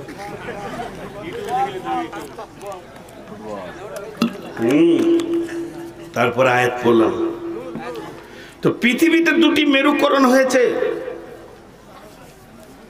ধৈর্য ধরে শুনেন। ওই 2টি মেরুকরণ কি আল্লাহ বলছেন, আল্লাহু ওয়ালিয়ুল্লাযীনা আমানু ইখরিজুহুম মিনাজ যুলুমাতি ইলান নূর। যারা আল্লাহর বন্ধু হবে, আল্লাহকে আপন মনে করবে, আল্লাহকে নিজের মনে করবে, তারা নিমজ্জিত অন্ধকার থেকে বের হয়ে আলোর দিকে চলে যাবে। ওয়াল্লাযীনা কাফারু আউলিয়াউহুমুত তাগুত ইখরিজুনাহুম মিনান নূরি ইলা যুলুমাত। হতভাগা যারা হবে রে, যাদের কপাল পোড়া হবে, যাদের কপালে ঝাঁটা পড়বে, তারা গভীর আলোকে ছেড়ে দিয়ে অন্ধকারের দিকে দৌড়বে। যেমনি রাস্তা 2টি, তেমনি ঠিকানা 2টি। রাস্তাটা এই দিকে চলে গেছে ভগবান গোলা, এই দিকে চলে গেছে বহরমপুর। তো আল্লাহ বলছে এই দুটি রাস্তার শেষ একটা বলে দিল, উলাইকা আসহাবুন নারি হুম ফিহা খালিদুন। যারা অন্ধকারের ভিতরে হাঁটবে তারা একদম নিমজ্জিত অন্ধকারের ভিতরে গিয়ে লিলিহান আগুন জাহান্নামের ভিতরে ঢুকবে। হে মুসলমান, এখন নিজের ঠিক করে নি যে এইটাকে জীবনের পথ বানাবো না মানুষের তৈরি আইনকে জীবনের পথ বানাবো। এখন মেয়েগুলো সব জজ হয়ে গেছে। আপনারা দুঃখ করিয়েন না, আমি খারাপ কথা বলিনি। খালি একবার বিয়ে করে দেখেন, বিয়ে করার আগে খালি হু হু করে পেছু পেছু ঘুরছে, আর যখনই আপনি বিয়ে করে নেবেন একবার ধুমকে কথা বলবে, কেস করে দেবে, সব বন্ধু ঠান্ডা। ওই কেসের ভয়ে যে কত ঝাল মরিচ নিয়ে দুনিয়া করতে হচ্ছে কত ছেলেকে, সে উই জানে। কিন্তু এইটা কি? এইটা তো দুনিয়ার আইন রে খালা, এর ভিতরে আল্লাহর আইন আছে। তুই যবার আঙ্গুল তুলবি তবার আল্লাহর কাছে তুই আসামি হবি। যেহেতু রাসূলুল্লাহ সাল্লাল্লাহু আলাইহি ওয়াসাল্লাম বলেছেন, উনজুর ইলা না ওকে ও জান্নাতুকে, তাকা, ওই লোকটাই তোর জান্নাত আর ওই লোকটাই তোর জাহান্নাম। কলিজাটা তুমি দুনিয়ায় পুড়িয়ে নিয়ে থানার ভয় দেখাবে, কিন্তু মরার পরে কোথা যাবি খালা? হাপরে ধরেছে মাথা, ঠ্যাং লড়িয়ে যাবি কোথা? ব্যাঙ্গে যখন সাপ ধরে আর ছাড়ে না, ভিতর দিকেই যায়। যবার ট্যাঁ করবে তত ভিতর দিকে যাবে। তো নিয়ম দুটি। আজকে আপনাদের এখানকার যিনি হেড, একটা কথা কি বললেন মনে আছে আমার ওঠার আগে, যে হিপসের 22 থেকে শুরু করেছি হিপস। মাশাআল্লাহ, এটা ভালো জিনিস। আজকে সারা পৃথিবীতে কোরআনের হাফিজ পাওয়া যাবে, বাকি কোনো কিতাবে পাওয়া যাবে। গান শুনতে যতই ভালো লাগুক, কিছু গান আছে শুনতে ভালো লাগে, লাগুক, আমি মানছি আপনাকে লাগুক। ওই গানটা যদি 40 বার বাজিয়ে দেওয়া হয়, আপনি বলবেন এ চুপ কথা, খুব হলো, আর রস লাগছে না। কিন্তু সূরা ফাতিহাটা যেদিন থেকে জন্ম নিয়েছেন ওই দিন থেকে শুনছেন, কাকে বিরক্ত লাগে? হাত তুলেন তো। প্রতিটি রিকাতে মনে হয় যেন নতুন শুনছে, এরই নাম নতুন। ভাইয়েরা আমার, তাহলে কোরআন এনে দেবে শান্তি। আল্লাহ তাবারাক ওয়া তাআলা বলছেন, আল্লাহু ওয়ালিয়ুল্লাযীনা আমানু ইখরিজুহুম মিনাজ-যুলুমাতি ইলান-নূর। তোমরা অন্ধকার থেকে ফিরে চলো। তা আল্লাহ তাবারাক ওয়া তাআলা সূরা তাহরিমের ভিতরে বলছেন, কি বলছেন? ইয়া আইয়ুহান নাবিয়্যু জাহিদিল কুফারা ওয়াল মুনাফিকিনা ওয়াগলুদ আলাইহিম ওয়া মাওয়াহুম জাহান্নাম ওয়া বিসাল মাসীর। আল্লাহ তাবারাক ওয়া তাআলা বলছেন, হে আমার নবী, তুমি কাফের মুশরিকদের বিরুদ্ধে জিহাদ ঘোষণা করে দাও। তার কারণ হচ্ছে তাদের কলিজা যদি জ্বলে যায়, যা হবে হোক না কেন, তাদের ঠিকানা হবে কঠিন জাহান্নামে। নবী হে, তৌহিদের বুকের উপরে যদি কেউ নিজের জীবনকে না কাটাতে পারে, তৌহিদকে যদি কেউ মেনে নিতে না পারে, আর অন্ধকারের নিমজ্জিতর ভিতরে যদি কেউ জীবনকে কাটাতে চায়, তাদেরকে তুমি ঘোষণা দিয়ে দাও। তার কারণ হচ্ছে ইউরিদুনা লিইউতফিউ নূরাল্লাহি বিআফওয়াহিহিম ওয়াল্লাহু মুতিম্মু নূরিহি ওয়ালাউ কারিহাল কাফিরুন। এইরকম ভাবে যদি একটা প্রদীপকে ধরা হয়, আগেকার এখনকার হচ্ছে কি, আঙ্গুল দিয়ে আলোকে জ্বালানো হয়, আঙ্গুল দিয়ে নিবানো হয়। লাইটটা জ্বেলে দে, পুট করে দিল, লাইট জ্বলে গেল। আবার লাইটটা বন্ধ করে দে, তো পুট করলে লাইটটা বন্ধ হয়ে গেল। আর সেই জামানায় ছিল কি, এইরকম ভাবে আপনার আজ থেকে 20 বছর 25-30 বছর আগে ছিল, দেশলাই মেরে দাও, আগুন জ্বলে গেল। আর ওই লাইটটা নিমানোর নিয়ম ছিল, ফু মেরে দাও নিয়ে যাবে। তো আল্লাহর প্রদীপ জ্বলছে দেখে আবু জাহেলের মতো বেঈমান, উতবা, উতাইবা, সাইবা, উবাই ইবনে সুলুল, আব্দুল্লাহ ইবনে উবাইয়ের মতো বেঈমান, এরা কি করতে লাগলো যে কোরআনকে ফুঁক দিয়ে উড়িয়ে দেবো, এর কোনো মূল্য থাকবে না, এর কোনো ইজ্জত পৃথিবীর বুকে থাকবে না, একে শেষ করে দেব, আর আমরা আমাদের আইনগুলিকে এর উপরে পরিচালনা করব। কিন্তু আমার আল্লাহ বলছেন না, কোনোদিন হতে পারে না। শুনেলে তোদের ফুঁক দিতে দিতে শেষ হয়ে যাবি, কিন্তু আমার আলো কোনোদিন নিভাবে না। পৃথিবীর কেউ নিভাতে পারেনি আর পারবে না। পৃথিবীর সর্বযুগে দুই মেরুকরণ থেকে গেছে। কোরআনের বিরুদ্ধে যারা ছিল তাদের অবস্থা খারাপ হয়েছে আর হবে, আর আজও যারা কোরআনের বিরুদ্ধে রয়েছে এদের অবস্থা খারাপ হচ্ছে আর হবে। ইমাম আবু হানিফাকে একটা নাস্তিক ডেট দিয়ে দিয়েছে, চলে আয়, তোর সঙ্গে আমার তর্ক হবে। ইমাম আবু হানিফা বলেছে কটায় আর কোথায়? বলছে কুচগিরি আর জালসার ফিল্ডে হবে। কটায় হবে? বলে রাত 8টার সময় তর্ক হবে। ইমাম আবু হানিফা ইচ্ছা করে বিলম্বিত করছে। 8টাটাকে যখনই 8:10-15 হয়ে গেছে, বেঈমান নাস্তিক বলছে কই রে ইমামের বাপও নাই, পারবে না। এইভাবে বলতে যখনই শুরু করেছে, লোকজন তো অবাক, এত বড় মুফাসসির কেন এখনো পৌঁছালো না? ই যখন একাই গোল মারছে, ইমাম আবু হানিফা টুকটুক করে স্টেজে হাজির হয়েছে। ই বলছে আল্লাহ নাই, ও বলছে আল্লাহ আছে।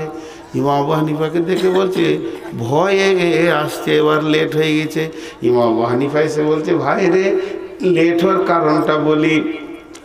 আমি যে রাস্তা দিয়ে আসছিলাম ওই রাস্তাতে একটা নদী, আর নদীটা এই কিনারা ওই কিনারা, গোটা নদী যেন তমতম করছে, ভাদ্র মাসের মতো গাং ভরে গেছে। আমি কি করে, হেঁটে তো পার হওয়া যাবে না।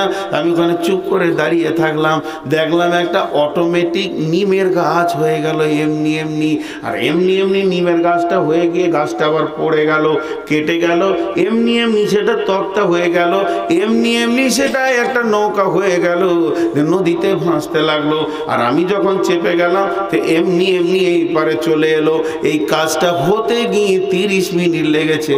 নাস্তিক তখন হা করে হেসে বলছে আমার ভয়ে মাথা খারাপ হয়ে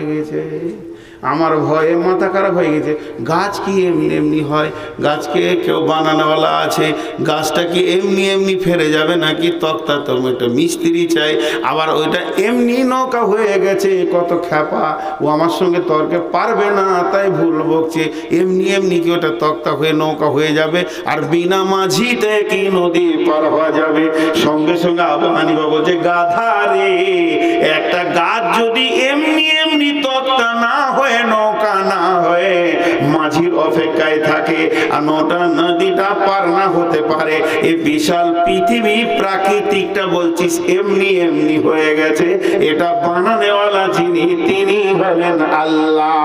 নৌকা বানাতে গেলে মাঝি লাগে, পৃথিবী আসমান জমিন বানাতে গেলে আল্লাহ লাগে রে গাধা। তুই বলছিস আল্লাহ নাই? একটা নৌকা যদি এমনি না হয় তাহলে কি করে কি হবে? তখন নাস্তিক দেখছে তো হেরে গেলাম, এ তো আমার ট্যাবলেটে আমাকেই মেরেছে।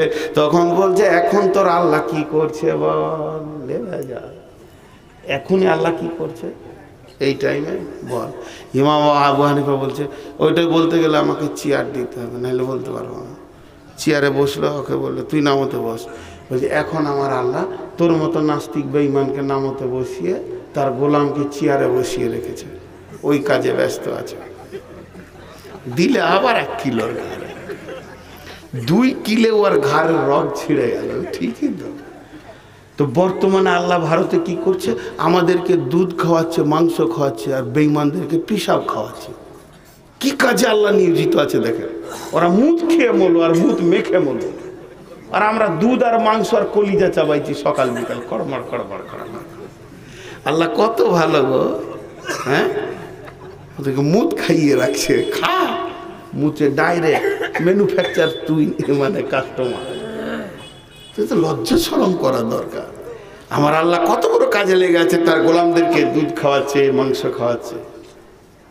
আর তার দুশ্মনদেরকে পেশাব খাওয়াচ্ছে, ওদের মাথাতে ভরে দিয়েছে মুদ খা খা, পালিয়ে যায় না, মাদ্রাসায় কিছু দিতে হবে, পালাই না।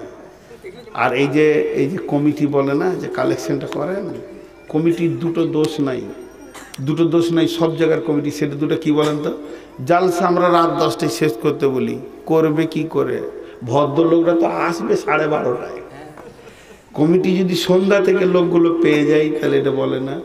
আর দ্বিতীয় লোক যখন উঠতে লাগে তখন কমিটির মাথার চুলকানিটা হয় যে পালিয়ে গেছে রে, বক্তা বলছে না কেন। তো ওই জন্য পালালেই বলে, এটা ওদের দোষ নাই। এত বড় আঞ্জাম, এত টাকা খরচা, প্যান্ডেল, লাইট, মাইক, সাউন্ড, বক্তা, নানা রকম। অতএব যারা ফাঁকি মেরে পালায় তাদেরকে আল্লাহকে জবাব লাগবে, কিছু দেবেন। জি ইনশাআল্লাহ।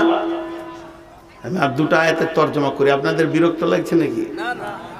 তা আল্লাহ কিরকম ধারা বর্ণনা করছে দেখেন। সারা পৃথিবীকে শাসন করা যাবে কোরআন দিয়ে, কারো কাছে যেতে হবে না, কোনো আইন কাছে যেতে হবে না।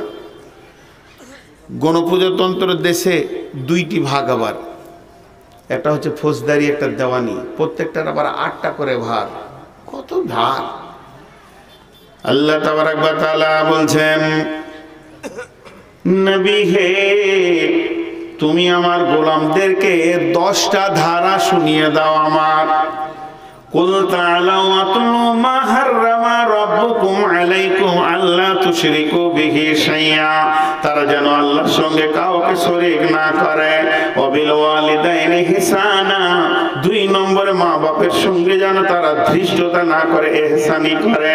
ওয়ালা তাকতুলু আওলাদাকুম মিন ইমলাকিন নাহনু নারযুকুকুম ওয়া ইয়াহুম, তারা যেন লাইগেশন করে ছেলেদেরকে বাচ্চাদের বন্দনা করে দেয়। রুজি তো আমি দিব, রুজি আমি দেনেওয়ালা। ওয়ালা তাকরাবুল ফাওয়াহিশা মা জাহারা মিনহা ওয়া মা বাতান, যেখানে প্রকাশ্যে বা গোপনে আর দিনের নাফরমানি চলছে ওই জায়গায় যেন আমার গোলামেরা না যায়।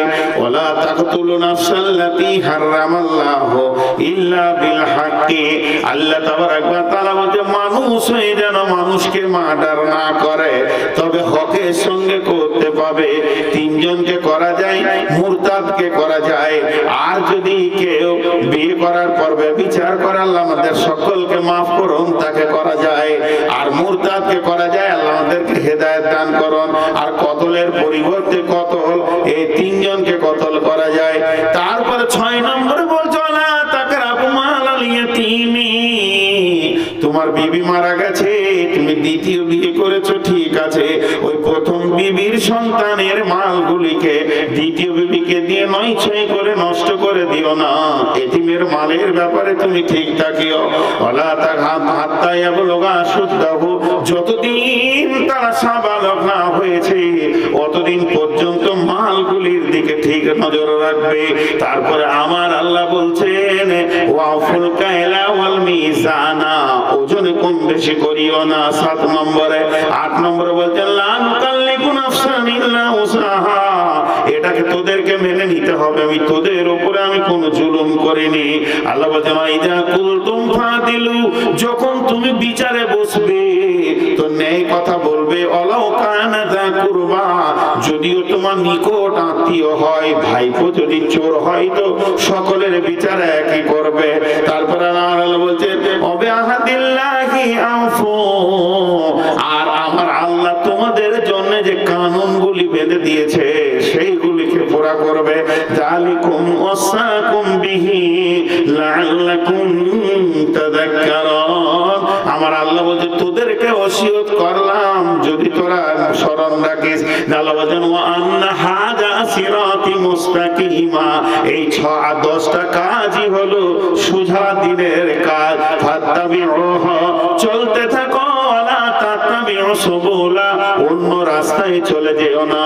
যালিকুম ওয়াসাকুম বিহি লাআল্লাকুম তাত্তাকুন। ভাই, আমি অনেক জায়গায় অনেক রকম ভাবে কালেকশন করেছি, এখানেও করব। আপনারা যদি উঠে যান তা আপনাদের তো বেঁধে রাখার ক্ষমতা আমার নাই। আমি দুটি মিষ্টি কথা বলবো মাত্র, হাদিসের তর্জমাটা করব, এটা আমি কথা দিলাম। যদি আপনারা বসে থাকতে পারেন, আমি 5 থেকে 7 মিনিট দুটি কথা বলছি, আপনাদের হাতগুলো ধরে বলছি, চলে যেন না। এই মাদ্রাসাটা একটা ইতিহাস, ইতিহাস গড়া কঠিন, ইতিহাস পড়া আসান। এই যে হিফ যে চালু হচ্ছে, নতুন একটা জিনিস চালু করছেন, এই সাল উনি যে বললেন 2022 সাল, এই 22 সালটা জিন্দেগি ভোর। আজকে আমরা সবাই মরে গেলেও ছেলেরা বলবে 22 সালে এটা চালু হয়েছিল, সেই জালসা থেকে চালু করা হয়েছিল, সেখানে অমুক ছিলেন, এই ছিলেন, ওই ছিলেন, এই কারিসা করে গেছেন। সেই ইতিহাসে কি আপনি চান না আপনার নামটা একবার আল্লাহর খাতায় লিখে নেন? আমি আপনাদের কাছে বেশি দাবি করছি না, এই কোরআনটাকে পৃথিবীতে টিকিয়ে রাখার জন্যে মাত্র দাবি করছি 3000 টাকা 30 জনের কাছে, 3000 টাকা 30 জনের কাছে, বেশি দাবি করিনি। এটা বলতে পারবেন না যে আমি 5-10 হাজার বলেছি, এতেই 1 লক্ষ টাকা হয়ে যাবে। তবে উঠবেন না। আমি হাদিসটা তর্জমা করব, 2-5 মিনিট খালি বলছি। 3000 টাকা 30টা যুবক বলেন যে দিব, আল্লাহর বান্দা 30 জন, 3000 টাকা। দেখেন ভাই, চলে যেন না, চলে যেন না। যদি খুবই খারাপ লাগে তা আমি একটাতে আপনাদেরকে ছেড়ে দেবো ইনশাআল্লাহ, কিন্তু হাদিসটা তর্জমাটা শুনে যান। 3000 টাকা চাইছি 30 জনের কাছে। কত লোক বিদেশে কাজ করছেন আপনারা, এর থেকে পারলে আপনি বেশি দেন, 30,000 দেন। এই যেমন 70,000 দিয়েছেন একজন, 75,000। জি, জাহাঙ্গীর শেখ ঠিকাদার এই কুচগিরিয়া বাগানপাড়া থেকে 10,000 দিয়েছেন। আর মুজিবুর রহমান এই মাদ্রাসা পাড়ারই, উনি দিয়েছেন 5,000। পিতামাতা মারা গেছে তার জন্য দোয়া। আচ্ছা, দোয়া আমি করবো। জাহাঙ্গীর শেখ দিয়েছে 10,000 আর মুজিবুর রহমান দিয়েছে 5,000, এখানে 15,000 আছে। তা আপনারা 1,000ও দিয়েন না, কিন্তু 10টা মিনিট উঠেন না। এটা একটা কারণ আছে, আমি দলিল দিব এই কারণটাই। যুদ্ধে মেন লড়াই করে 3 জন 5 জন, কিন্তু ভিড়টা কাজে লাগে। আপনার এই বসে থাকাটা যদি বরকতের কারণ হয়, আপনি মনে মনে দোয়া করেন যে আল্লাহ কাউকে দিয়ে দিন। আর কেউ আছেন ভাই, আল্লাহর গোলাম আর কেউ আছেন? আর কেউ আছেন?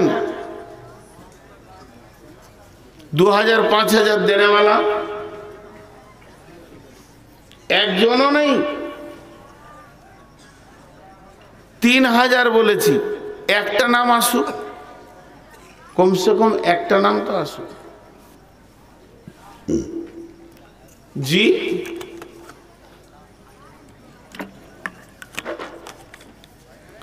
কমসে কম একটা নাম আসুক।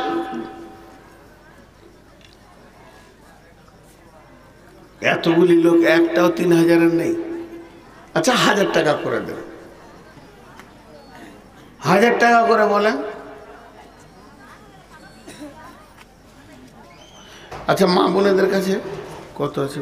700, বেনামিতে 700 আর 300। এই ভাই নাই, একদম নাই। আল্লাহ, লোক কত ভালো গো, হাসতে হাসতে বলে যে রাগেও না, রাগলে হয়তো বলতো। মা বোনেদের দিকে চাদর আছে, মা বোনেরা আপনারা চাদরে দেন, উঠিয়ে না, 10টা মিনিট উঠিয়ে না। আমি আপনাদের সামনে আবার হাদিস বলছি। বিসমিল্লাহির রহমানির রহিম। ওয়ান মাস বিন জাবালিন রাদিয়াল্লাহু তাআলা আনহু। কত আছে? কত আছে? 2,000 আর 1,000। 3 বলেছি গো, কাছে নেই, পরে দেবেন। নামটা লিখে দেন তো, দেবেন না গো? ওখানে নামটা লিখিয়ে দেন, পরে দেবেন। 1,500 ওদের রাখলে কত? দেখি দেখি দেখি, জোড়া করে দাও, জোড়া করে দাও। এই সোনা, জোড়া করে দাও। দিবে কিন্তু। আর নাই 10 টাকাও নাই, 10 টাকা দে ভাই। আরে পানের দাম দেয় কমসে কম। মাশাআল্লাহ। আর নাই, মাশাআল্লাহ। আর কেউ আছেন? চলে যান না, চলে যান না।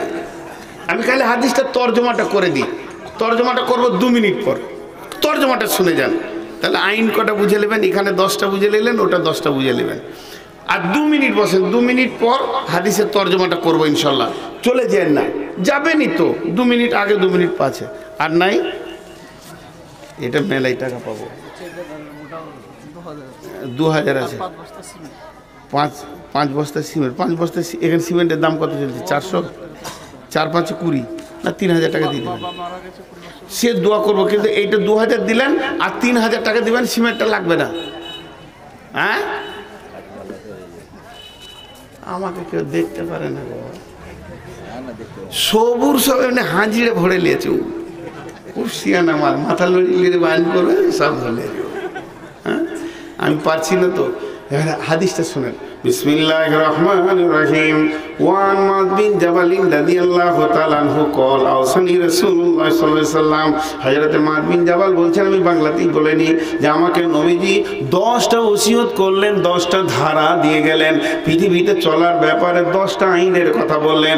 প্রথম নম্বরে বললেন, মুআয রে, তোমাকে যদি কেটে পিস করে দেয়া হয় আর আগুনে জ্বালিয়ে পুড়িয়ে যদি ছাই করে দেয়া হয়, তো আল্লাহর সঙ্গে কাউকে শরীক করিও না।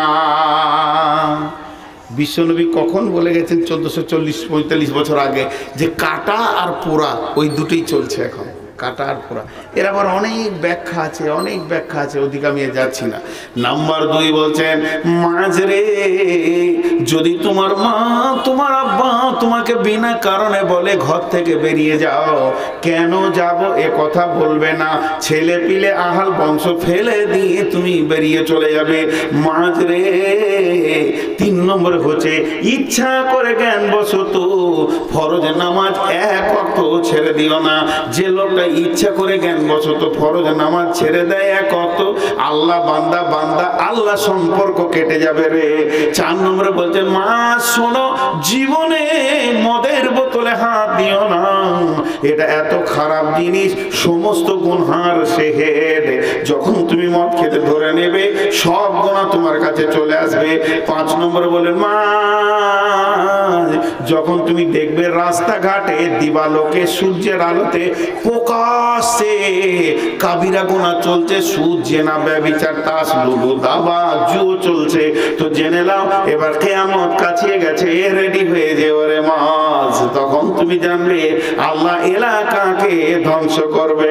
এবার 6 নম্বরে বলছে, মাঝ রে, যখন তুমি জিহাদের ময়দানে নামবে, পেছন ফিরে পালিয়ে আসিও না।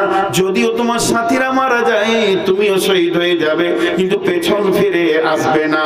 7 নম্বরে বলছে, মা যদি আসমানি মহামারী পৃথিবীতে চলে আসে, বসন্ত, কলেরা, এখন করোনা বলা যাবে, অমিক্রণ বলা যাবে, এসে যায়, খবরদার তুমি দেশ ছেড়ে পালিয়ে যেও না বাঁচার জন্য, কারণ মতের মালিক মহামারী নয়, মতের মালিক হচ্ছে আল্লাহ।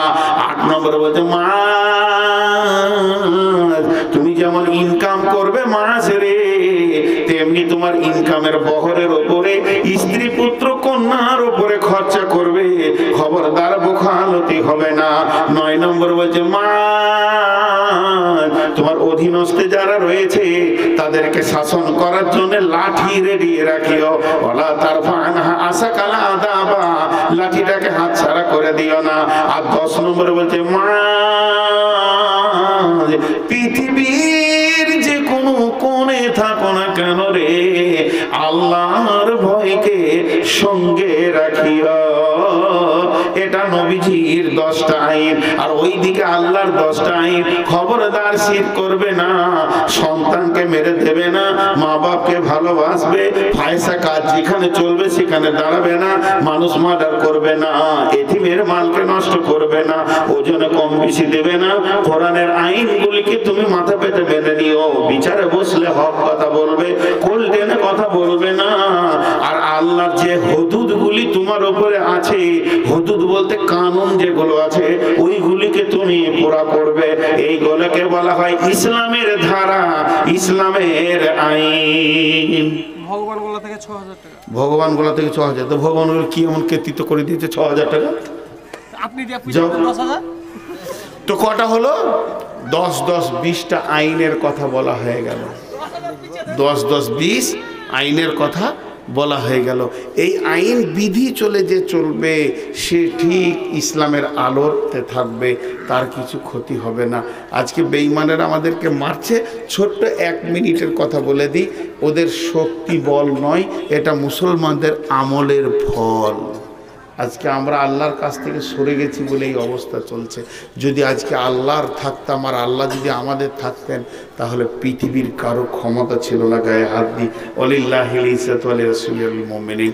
শেষকাল আপনাদের কাছে ভিখিরির মতো হাতটা পেতে বলছি, যার যা আছে অন্তত চাদরে দিয়ে যাবেন। কই গো ছেলেপিলেরা, এই আমার চাদরটা ধরো তো, এই ধরো, তুমি ধরো, তোমরা দুজন ধরো, সকলেই চাদরে দিয়ে যাবেন দোয়ার শেষে। হ্যাঁ, এখন আমি দোয়া দিচ্ছি, হে আল্লাহ, তোমার কোরআনের আইনের উপরে আমাদেরকে চলা।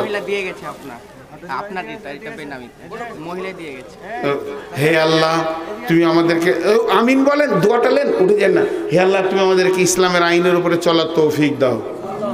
এই আল্লাহ, জোরে বলেন, এই আল্লাহ, তুমি আমাদেরকে বেশি বেশি করে দিনকে মানার তৌফিক দাও। আমাদের মা বাপ যারা কবরে চলে গেছে, আল্লাহ তাদেরকে তুমি ক্ষমা করো। এই আল্লাহ, এখানে যে যে দিক থেকে ইনকাম করছে বরকত দাও, হালাল উপার্জন করার তৌফিক দাও, সুস্থ শরীর দাও। সকলে বলেন সুবহানাকা আল্লাহুম্মা ওয়া বিহামদিকা আশহাদু আল্লা ইলাহা ইল্লা আনতা আস্তাগফিরুকা ওয়া আতুবু ইলাইকা। চাদরে হাত একজনও না দিয়ে যাবেন না। কারসিউজ মানে ঠিকাদার 5,000 টাকা। আচ্ছা দাঁড়ো, এটা আগে চাদরে হাত একজন না দিয়ে যাবেন না, হাত দুটি ধরে বলছি, এই চাদরে হাতটা দিয়ে যান, একটা টাকা হলো দিয়ে যান।